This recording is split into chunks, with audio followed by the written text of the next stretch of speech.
Hello everyone, welcome back. Hope you all are well at your home. I am Mrs. Reena Dalal, social science teacher, and in this lecture we will start our chapter 6 understanding our criminal justice system. हमारी country के अंदर जो भी criminal justice system है वो कैसे काम करता है, कोर्ट्स के अंदर कोई भी जब क्राइम होते हैं तो उसको कैसे फिर रिजॉल्व किया जाता है। Okay, in previous chapter I told you about the cases. There are two types of cases. I told you two types of cases. Which one cases? I told you about criminal cases and civil cases. These are two types of cases. What are criminal cases? जहाँ पर बेटा crime होते हैं, they are called criminal cases. For example, अगर theft कहीं पर हुई है, okay, theft और murder, these are the examples of the criminal cases.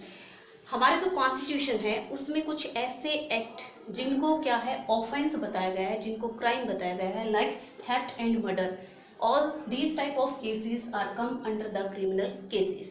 Next is civil cases. Civil cases में क्या होता है, इसमें कोई क्राइम वगैरह नहीं होते हैं, इसमें सिर्फ और सिर्फ डिस्प्यूट्स को शामिल किया जाता है। डिस्प्यूट्स, अब ये डिस्प्यूट्स कैसे होंगे? Disputes related to rent matters हो सकते हैं, okay, related to rent matters. और अगर कोई लैंड है उसको सेल किया जा रहा है, परचेज किया जा रहा है, उससे रिलेटेड कोई भी डिस्प्यूट्स हो सकते हैं। अगर ऐसे डिस्प्यूट्स हैं तो वो रिजॉल्व किए जाएंगे सिविल कोर्ट के अंदर, ओके। और इसके एग्जांपल की बात करें तो जो डाइवोर्स केसेस होते हैं, ओके, ये भी क्या है, हस्बैंड वाइफ जो उनके बीच में डिस्प्यूट्स होते हैं, इसी वजह से वो एक दूसरे से डाइवोर्स लेना चाहते हैं, अलग होना चाहते हैं, बट इनमें सिर्फ और सिर्फ बेटा डिस्प्यूट्स होते हैं, कोई क्राइम नहीं होता है इनके अंदर। इसलिए क्या है, हमारे जो सिविल केसेस हैं उनके लिए अलग से सिविल कोर्ट्स होते हैं जहां पर ऐसे केसेस को सोल्व किया जाता है, ओके। और जो हमारे क्रिमिनल केसेस होते हैं इनके लिए हमारे क्या होते हैं, क्रिमिनल कोर्ट्स होते हैं, और यहाँ पर ऐसे केसेस को सोल्व किया जाता है। तो जो आपका चैप्टर 6 है इसमें हम क्या पढ़ने वाले हैं, understanding our criminal justice system, कि हमारा जो क्रिमिनल जस्टिस सिस्टम है, अगर कोई क्राइम होता है तो उसके अंदर जस्टिस कैसे दिया जाता है, हमारी कंट्री के अंदर जो कोर्ट्स हैं उनके अंदर काम कैसे होता है, ये हम इस चैप्टर के अंदर डिस्कस करने वाले हैं। सबसे पहले देखो, अगर कोई क्राइम कमिट किया जाता है, सबसे पहले कोई क्राइम होता है, क्राइम होने के बाद कोई भी पर्सन कहाँ जाता है, अगर पुलिस स्टेशन वो पहुँचता है, पुलिस स्टेशन, और यहाँ पे जाके ये जो पर्सन है जो उस क्राइम के बारे में जानता है या जो कंप्लेन करने आया है, वो सबसे पहले क्या करेगा, एफआईआर लॉन्च कराएगा या एफआईआर रजिस्टर कराएगा, एफआईआर पुलिस के पास लिखवाएगा। अब यहाँ पुलिस स्टेशन के अंदर जो भी पुलिस स्टेशन का इंचार्ज है, ये उसकी ड्यूटी होती है कि उसको वो एफआईआर लॉन्च करनी पड़ेगी, उसको रजिस्टर करनी पड़ेगी, ओके। सबसे पहले क्या होती है, एफआईआर लॉन्च कराने के बाद जो पुलिस है उसका नेक्स्ट काम क्या होता है, इन्वेस्टिगेशन, ओके। इसमें क्या होता है, जो भी पुलिस ऑफिसर्स हैं, जो भी क्राइम स्पॉट है, जहाँ पर भी क्राइम हुआ है उस प्लेस पर जाते हैं, वहाँ पर इन्वेस्टिगेशन करते हैं। इन्वेस्टिगेशन में क्या करते हैं, वहाँ पर जो भी उनको विटनेस मिलते हैं, ओके, जो विटनेस जो कुछ बातें या जो भी जानते हैं क्राइम के बारे में, उनकी जो स्टेटमेंट्स जो भी वो कहते हैं, उन कोटेशंस को, उनको स्टेटमेंट्स को रिकॉर्ड कर लिया जाता है, ओके। पुलिस क्या है, विटनेस जो भी स्टेटमेंट देते हैं, अगर वहाँ पर अवेलेबल है विटनेस तो उनकी स्टेटमेंट्स को रिकॉर्ड करने का काम करती हैं। और सेकंड क्या है, एविडेंस कह सकते हैं हम, जो डिफरेंट टाइप्स के एविडेंस, और वी कैन सी प्रूफ या फिर जो एविडेंसेस है उनको कलेक्ट करने का काम भी पुलिस का होता है, okay. These are the functions of the police. क्या करेगी पुलिस, इन्वेस्टिगेशन करेगी। इन्वेस्टिगेशन के दौरान जो भी विटनेस है उनकी स्टेटमेंट्स को रिकॉर्ड करेगी, और जो एविडेंसेस है या जो प्रूफ है उनको कलेक्ट करने का काम पुलिस के थ्रू किया जाएगा। अब मान लो जो पुलिस है, जो भी पुलिस ऑफिसर्स वहाँ पर इन्वेस्टिगेशन कर रहे हैं, उनको अगर ये लगता है कि यहाँ पर कोई क्राइम जो है हुआ है और जो एफआईआर है वो सही है, तो क्या करेंगे, जो पुलिस ऑफिसर्स होते हैं वो एक चार्ज शीट बनाते हैं, ओके, चार्ज शीट। इसमें क्या होता है, इसमें जो प्लेसेज है वहाँ पर जो क्राइम हुआ है उसके लिए जो भी पर्सन रिस्पॉन्सिबल है, या जो भी इवेंट्स वहाँ पर या जो स्टेटमेंट्स रिकॉर्ड की गई है, उसके बिहाफ पर चार्ज शीट यहाँ पर बनाई जाती है। और ये चार्ज शीट बना के कब बनेगी चार्जशीट? अगर पुलिस को ये लगता है कि हाँ ये क्राइम यहाँ पर हुआ है और कुछ पर्सन इसके लिए रिस्पॉन्सिबल है, तब जो है चार्जशीट तैयार की जाएगी। और ये जो चार्जशीट है ये कोर्ट में भेज दी जाएगी मजिस्ट्रेट या जज के सामने। ओके, इसके बाद जो भी एक्यूज पर्सन है उसके ऊपर केस चलाया जाएगा। ये एक्यूज पर्सन कौन होता है? एक्यूज पर्सन उसको कहते हैं जिसके ऊपर कोर्ट के थ्रू केस चलाया जाता है। ये एक्यूज पर्सन गिल्टी अभी नहीं है, ये तो अभी डिसाइड ही नहीं हुआ है the accuse person is guilty और नॉट। ओके, हो सकता है कि लास्ट में वो इनोसेंट निकले, गिल्टी निकले ही ना। एक्यूज पर्सन कौन होता है? जिसके ऊपर कोर्ट के थ्रू केस चलाया जाता है, ही और शी इज कॉल्ड एक्यूज्ड। अब इसके बाद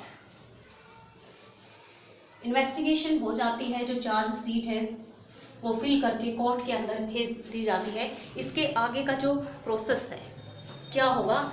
जब भी केस चलेगा, इट इज़ द ड्यूटी और it is the function of the जज।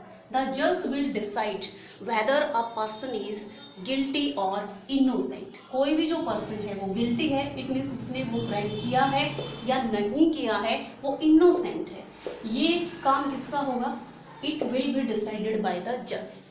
पुलिस कभी भी डिसाइड नहीं करती है कि जो पर्सन है वो गिल्टी है या नहीं। It is a work of the जज। वो डिसाइड करेगा कि जो पर्सन है कि उस पर्सन वो गिल्टी है या नहीं है।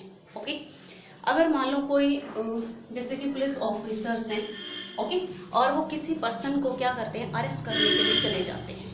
ओके, FIR लॉन्च कराई गई है और उनको लगता है कि हाँ ये क्राइम हुआ है और किसी भी पर्सन को अरेस्ट करने के लिए चले जाते हैं। ओके, या मान लो उस पर्सन को अरेस्ट कर लिया, तो हमारा जो कॉन्स्टिट्यूशन है, इंडियन कॉन्स्टिट्यूशन, इसमें जो आर्टिकल है 22, okay, article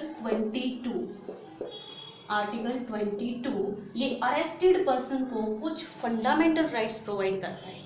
article 22 of Indian constitution. और वे कौन कौन से ऐसे राइट है जो एक अरेस्टेड पर्सन को गिवन है बाय कॉन्स्टिट्यूशन? उसमें से जो फर्स्ट राइट है, राइट टू बी इन्फॉर्म्ड। इसमें होता क्या है? देखो, कोई भी पर्सन है जिसको अरेस्ट किया जाता है, वो पुलिस वाले से क्वेश्चन पूछ सकता है कि आप मुझे अरेस्ट क्यों कर रहे हैं। ओके, जो पुलिस वाले हैं उनको इन्फॉर्म करना पड़ेगा, उसको बताना पड़ेगा कि आपने कौन सा क्राइम किया और किस वजह से आपको अरेस्ट किया जा रहा है, मीन्स उसको इन्फॉर्मेशन देनी पड़ेगी। ओके, जो सेकंड राइट होता है, right to be presented, right to be presented before the magistrate,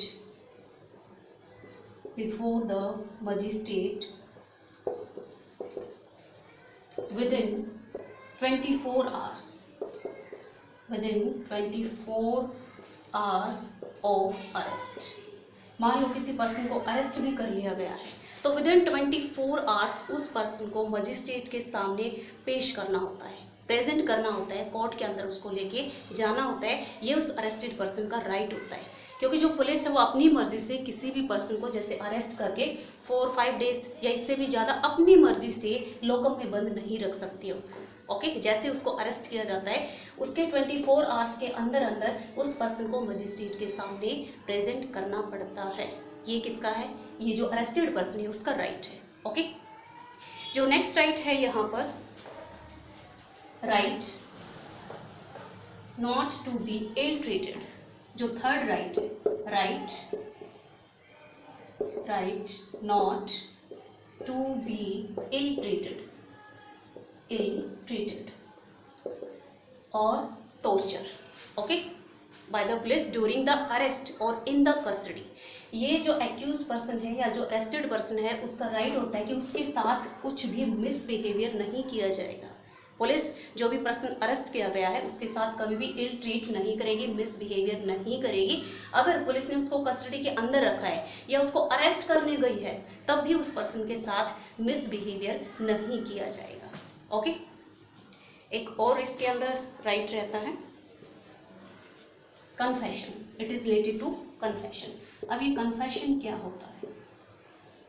confession, देखो, कन्फेशन होता है किसी चीज को एडमिट कर लेना, मान लेना। ओके, मान लो पुलिस स्टेशन के अंदर कोई भी पर्सन है, ओके, और उससे पूछताछ की जाती है अगर वो कन्फेशन कर लेता है कि हाँ मैंने ये क्राइम किया है, उसको एडमिट कर लेता है, लेकिन ऐसे confessions that are made in the presence of the police और that are made in the police station that can not be used as the proof. Okay, उनको एज अ प्रूफ यूज नहीं किया जाएगा, एज एन एविडेंस यूज नहीं किया जाएगा। क्यों? क्योंकि हो सकता है कि पुलिस के सामने है पर्सन, उसने डर की वजह से हाँ भर लियो। ओके, अगर वही पर्सन मजिस्ट्रेट के सामने यस करता है या कन्फेशन करता है, ओके, मजिस्ट्रेट जज के सामने अगर ये कहता है कि हाँ मैंने ये क्राइम किया है, तब उसको माना जाएगा और फिर उसको पनिश किया जाएगा। ओके, एक और चीज़ इसके अंदर रहती है, इंडिया के अंदर जो भी बॉयज़ हैं, boys under 15 years of age, okay, और साथ में वुमेन, हमारी कंट्री इंडिया के अंदर पुलिस स्टेशन में किसी भी वुमन या किसी भी गर्ल को सिर्फ और सिर्फ क्वेश्चनिंग के लिए नहीं बुलाया जा सकता है। ओके, और ऐसे बॉयज़ जो अंडर 15 ईयर्स ऑफ एज है उनको भी पुलिस स्टेशन के अंदर नहीं बुलाया जा सकता है। ये हमारी कंट्री के अंदर रूल है। Okay, the next part of this chapter we will continue in next video. Thank you.